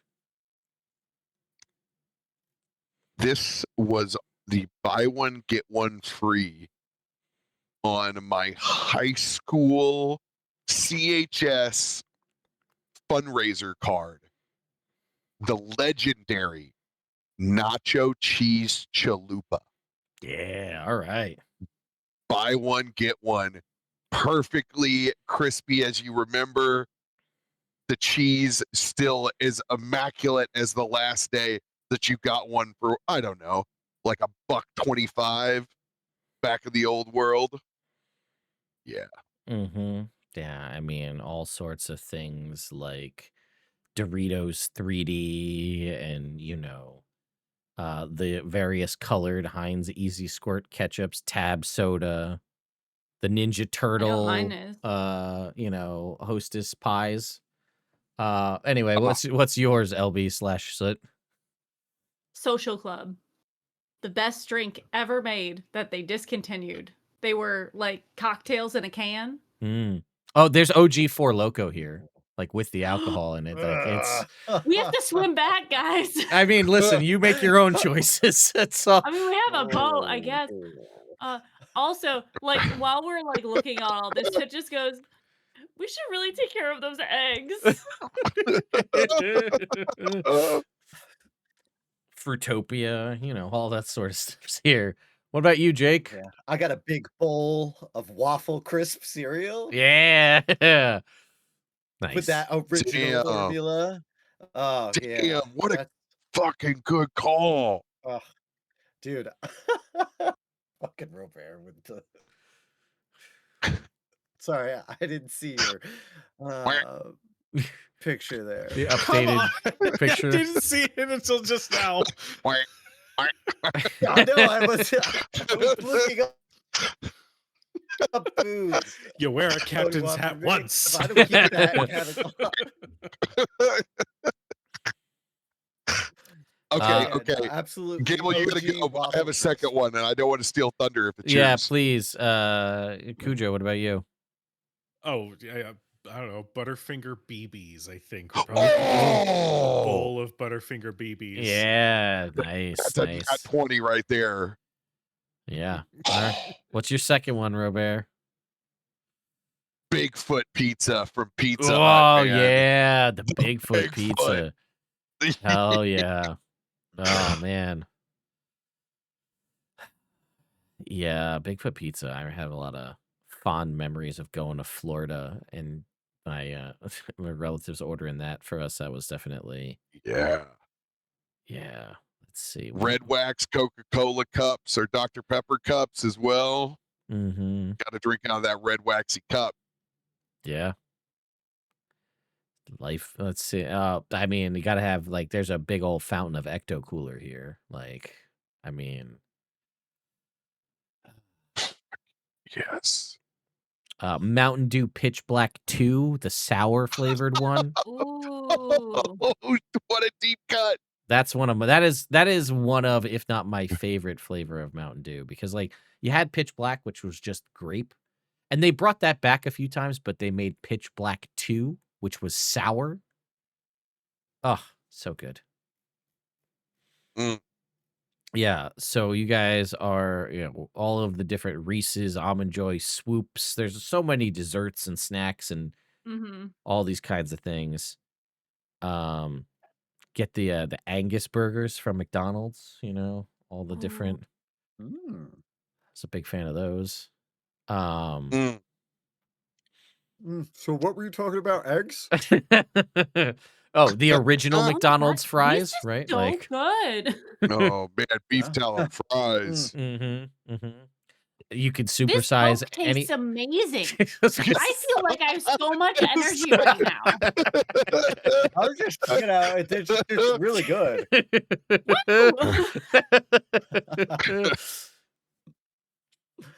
Oh, yeah, I figure I gotta have a little bit of levity if we're gonna make you lose your new friend there.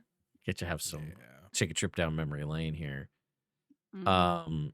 But yeah, so with I'm gonna say I'm not gonna have you do anything, but with relative ease, you're able to well, assuming you do you want to destroy all of these aboleth eggs? I assume so. Oh yeah, 100%. Yeah, yeah, Okay. yeah, yeah. I didn't know if Yeah, the yeah, yeah. scientist in anybody is gonna be like, we should save one to study it. Okay. Hey, listen, No. that's fine. It's eggs summarily destroyed. There's no need to roll Good. for that. Scrambled. Yeah. I have only one last thing before Bronson's done for this session. Yeah. I open up a bottle that looks like there's nothing in it, and I take a sip, and I look down. What the hell is this? As I crush a Crystal Pepsi Yeah.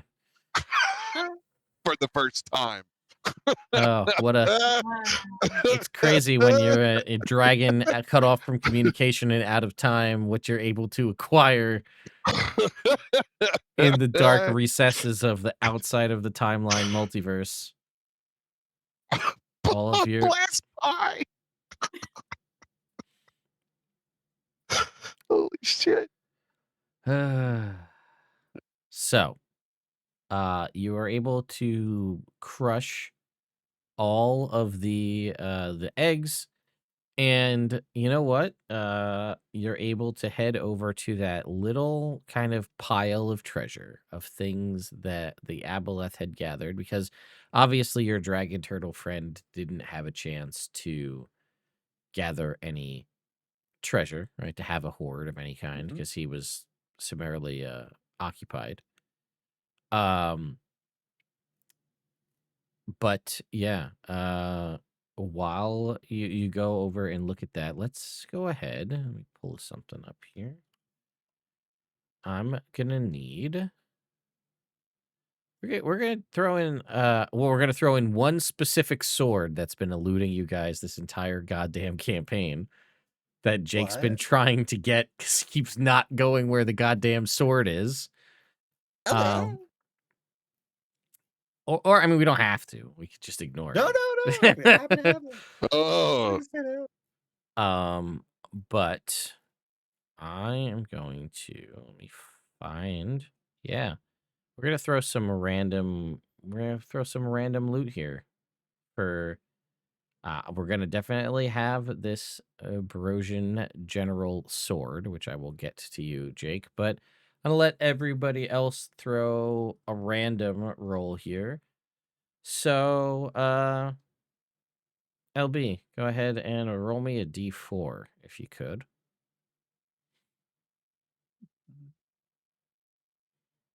One. All right, go ahead and roll me Uno. a percentile if you would. I shall. Arby smoked bourbon. 16. 16. Okay, let's see what a 16. You know what? You actually already have that. Go ahead and throw it again.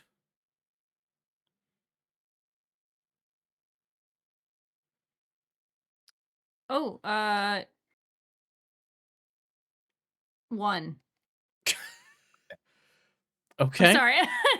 I rolled a 100 or a 00. I think, yeah, 00 and a 1.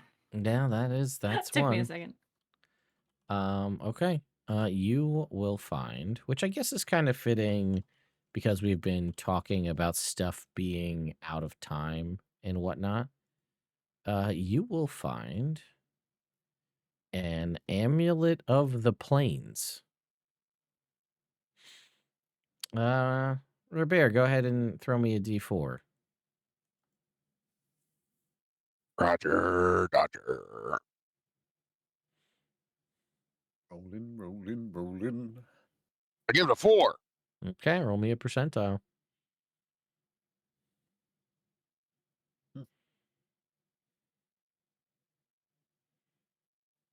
90. Okay. Well, in a well, you know what? It's not like you needed to be any better, Robert. But guess what? You have come across in this pile. We're getting a very man, the dice do tell the story, huh? You find a +2. You're familiar with this item, the Fate Dealer's deck. Yo! Whoa. Yes. That's a Let's +2 bonus go. to spell save DC and spell attack rolls for clerics. He really needed that, guys. It's okay. It's okay. Let's not look a gift horse in the mouth. Oh, okay. Now my teeth are bad. Why don't you go ahead and roll me a D4 too, Cujo? It's the chocolate. I told you it was bad for you. I tried to brush your teeth. You wouldn't let fed me. it to me. I mean, how confusing is that? I got a 2. All right, go ahead and roll me a percentile. I tried to use my shiny teeth toothbrush, and you wouldn't let me. 97. 97. Okay, let me take a look at how we're going to handle this nonsense. What does that mean? Let me just look at something, because we're just going to probably treat this as an enhancement. I just want to check to see. Your packed weapon. Natural warlock enhancement. Yeah. Your packed weapon, right? You've got the cane rapier, yada yada yada, The right? one that's called Plus Life Drinker. Yes, I noticed that. That is just does that have any bonuses? That just uses your spell attack roll, right? Or uses your yeah, it's off of my spell, right? or no, I guess it's dex based. I don't know what it is. It might be dex based because it's not using charisma. Because otherwise it would be a +12. That's weird. Yeah. I'll have to fix that. Yeah. Anyway, yes. Charisma based. Yeah.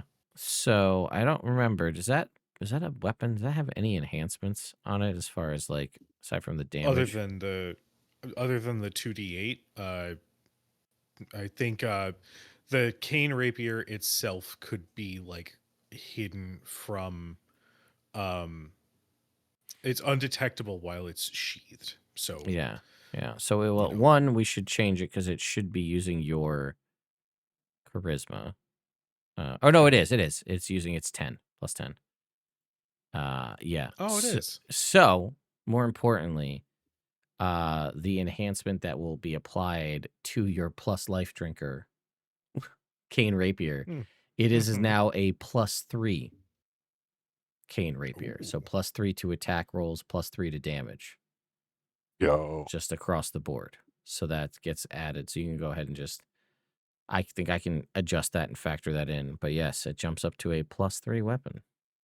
Sweet. So. All right. I'm not mad at that. And then I will drop the information here for you, Jake, which is you will get finally the Brosian General sword, which I believe is the last piece of that set. Yeah, I think so. So I will build this out for you, but it is on the base +1 weapon. Does an extra D8 radiant damage on a hit. It is considered finesse. Nice. Let's see. You had 3 pieces of the set, right? Yeah. I did indeed. So this is number 4. that makes that Bardic Inspiration comes back on a short rest as opposed to a long rest. Short rest buddies. I get a thing back on a short rest. That sword goes up to a +2, so it's a +2 sword. And when you activate that banner that from the excuse me, The on war the banner, standard. how it gives everybody you see invisibility. Mhm. Oh my god, all your allies within 60 feet also have it. Oh, That made damn. me hurt. Oh man. Uh-huh. Hooah. He needs a mimosa. Someone get him a mimosa. I would love a mimosa right now. Damn, that's awesome. What does it look like? So you would prefer that it's a rapier, yeah. I mean, I don't care if as long as it's I guess because of the weapon mastery. Absolutely, I I would was gonna say prefer it. because originally it was supposed to be a longsword that was finesse, but I imagine you'd want it to be a rapier so you can have vex as opposed to a longsword, so it has sap. What's sap do? The next attack that creature makes is disadvantage. No, I'll keep Vex. Yeah, for sure. Yeah, okay. Well, it is one hell of a fancy rapier then. Woo. I will come up with the exact basket design for the handle there. Obviously going to be very griffin coated. But Nice. yeah. So you guys are you transferred your dragon turtle friend to the dragon god of time, one of my personal favorite deities in the world of Dungeons and Dragons. You've destroyed the remaining aboleth eggs. You got a little bit of interesting loot that you can either keep or trade. And yeah, you guys now are basically we'll do the heroes feast and stuff next time. But more importantly, what are you guys gonna do? What's your direction now? We don't have to go there because we're gonna bring the session to a close, but what's your direction for after the new year? God damn it, Robert. So we have we have research Brosian Empire. We have one more location for Soot. We took care of Bishop's work stuff. And then we need I have here get Bronson Feywild Mead is on the list, but that's not necessary. Yeah. And we need to take care of Reese. Those are our big things. Do we want to go do Soot's thing first, or do we want to? I mean, probably. It seems like that's the logical step, and then we go deal with Reese after that. Mm-hmm. I'd like Is there to anything add. else big? I've been hesitant to ask everybody about this, mainly because it sounds like it's going to be quite dangerous, and I've already, unfortunately, looped you into the Reese situation. There has been this block in my mind, preventing certain memories, and also preventing the actual patron who brought me back from communicating. I'd like to invite you all in some way into my mind so that could be dealt with. I should mention this thing almost ruined Oshundo. Mm-hmm. Oh, I do remember that. yeah. Do we want backup with that? Because Dame Agatha's pretty good with mind stuff. Not the only thing she's pretty good with. You just see, for the first time, you see Gable gag before just immediately going right back into the conversation, like not giving it any more thought. Oh God, do I not have the ring of mind shielding? Did they hear that? Shit. You don't. I do. It's not the ring of mind shielding to prevent other people from reading my mind. It's to prevent my mind from being heard by everyone around me. I'm shielding you all from me. Yeah, it turns out it was a ring. It really functioned for Bronson more as a ring of mouth filter. It just stopped him from. You have intrusive thoughts. Yeah. Oh man. That's like I my just- grandma, man. I'm I'm your new mentioning grandpa. this- Sorry, Gooch. Cujo, I'm sorry. I'm sorry. Please You are continue. perfectly I very fine. apologize. I apologize. I realized something. Oh, I did all Did you have it on over? I forgot that I made myself sound like Bronson. that. I'm only asking because, well, yeah, I'm learning to trust all you, and it's Just it's a now? little unnerving. Well, yeah, kinda. You bunch of idiots. Get your shit together, Ted. So if we wouldn't mind, maybe, if that's fine. Yeah. Yeah, of course. I'd be happy to. Perhaps because Soot's mother's memories have also been blocked, if we finish releasing her, she might be able to have some guidance on that as an idea. Well, God damn it. I think that's a really good plan. Thanks. It's the most genuine compliment you've ever given me, and I appreciate I it. think the voice helps. I'm also think it does. slowly dipping into Arthur Morgan. From Red Dead Redemption I was 2. gonna say we're also one little turn away from Matthew McConaughey. We're getting close to that too. Matthew Damn it, McConaughey Dutch. if- Matthew McConaughey if he ate cigarettes. It'll drive a Lincoln. Oh, we're talking about Lincoln. Nobody makes me bleed my own blood. I like that. I like that Gidget has a drink now too. I really love that Clarence, like, at first was hidden perfectly behind Gidget, but you could just see the nonplussed expression. Oh boy, But yeah, so we want to go to Sid's parents' house. sounds like it. That's what makes sense to me from Yeah. like where we're at to where we're going. Time to unlock your true potential. Learn how to kick. It's a My Hero Academia reference. He takes a whole season and a half to learn that he should kick people. Well, you know. He does that so he doesn't keep hurting his arms, LB. I know that, but it seemed like a very obvious answer to him breaking his fingers, but that's fine. What if he had like a stick that he hit people with, and then he was? Because he could have a thing, right? Could he have a thing? Girl, I don't know. He's still strong, and if you hit somebody with a thing, you don't break yourself. Anyway, this Jake, is just one of me those from moments I was just- outside. if we were in person again at that table, I just slowly just reach over and pat you on the back. Yep. Yeah.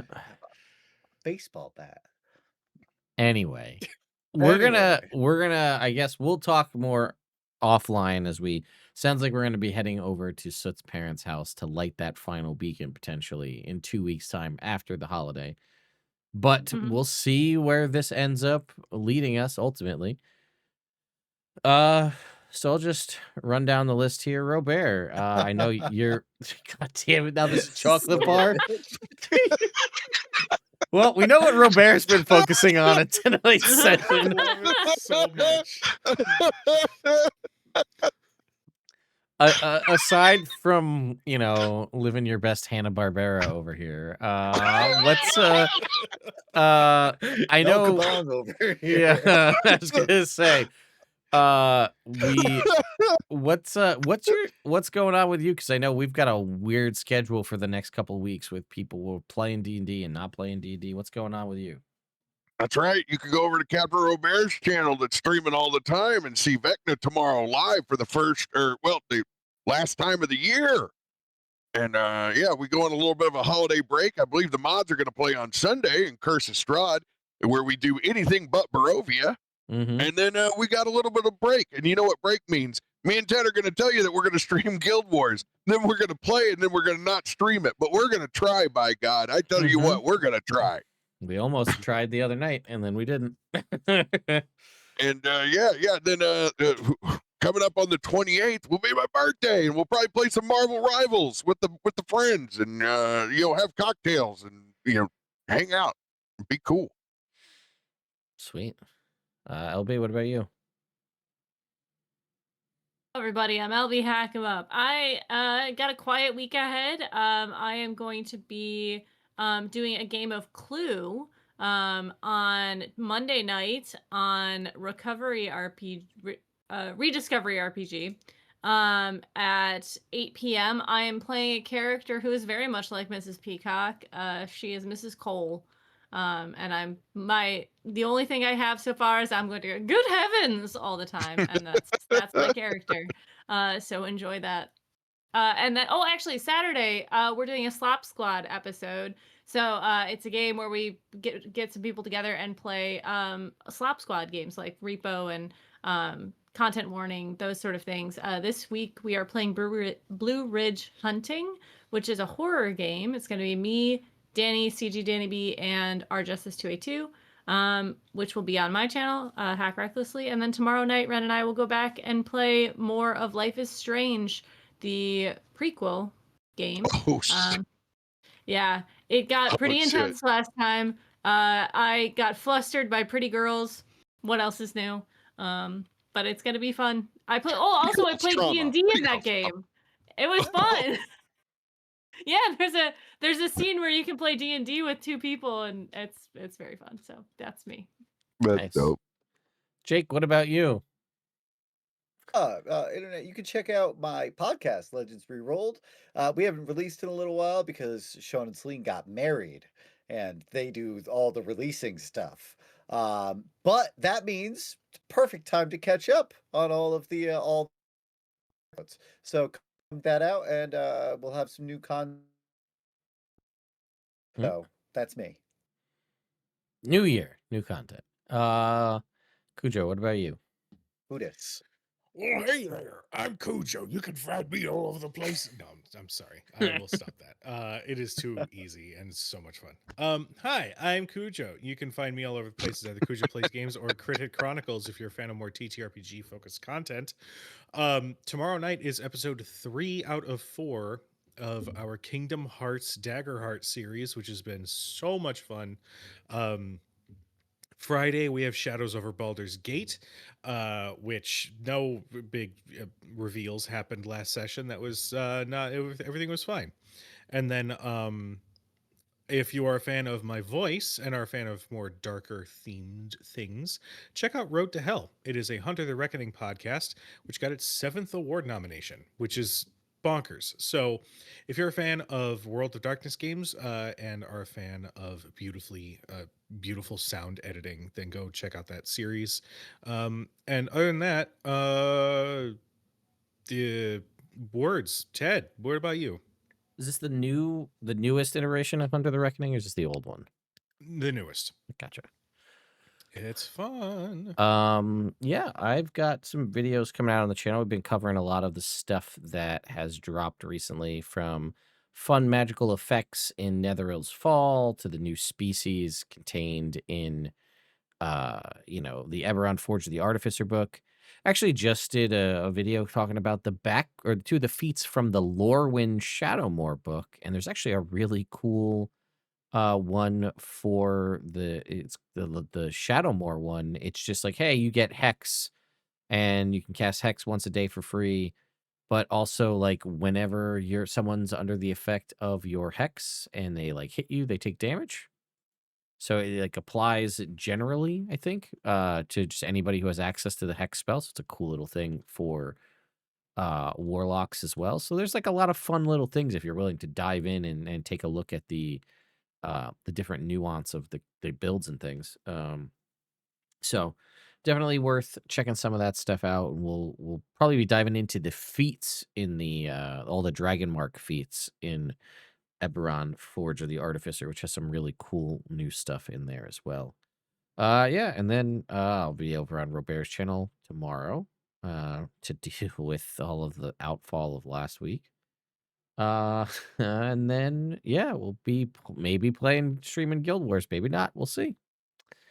But anyway, with that being said, we will see you in the new year in 2 weeks' time, where we'll see what happens as the party goes to light the final beacon and restore all of Soot's mother's memories and unlock Soot's final form. So we'll see you all in 2 weeks. Have a great holiday, everyone. Be smart, make safe choices.